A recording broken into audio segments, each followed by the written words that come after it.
અમૃતસરિતા અમૃતસરિતા ભાગ 3 પ્રકરણ 6 છેલ્લા જન્મના આશીર્વાદ ઝીલે નહીં તો શું થાય?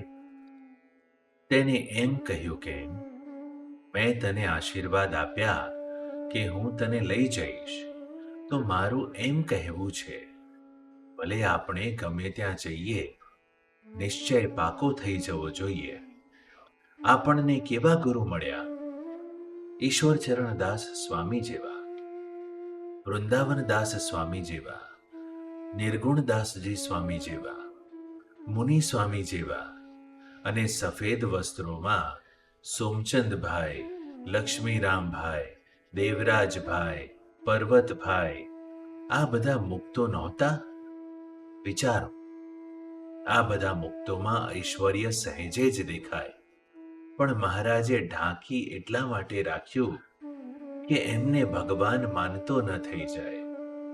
બાપાએ વાતોમાં લખ્યું છે કે ગુણાતીતાનંદ સ્વામીએ પરચા ચમત્કારનું પ્રકરણ બહુ વિકસાવ્યું, તો લોકો તેમને ભગવાન માનતા પણ થઈ ગયા. કોઈ એમ જ કહે કે ના, તમે જ ભગવાન છો, કારણ કે એને જોવાનું આ આંખથી. ત્યારે મહારાજ એમ કહે છે કે મુક્તમાં ન જોડાઈ જાય એટલા માટે અમે ઢાંકી રાખીએ છીએ કે જેથી અમારામાં જોડે.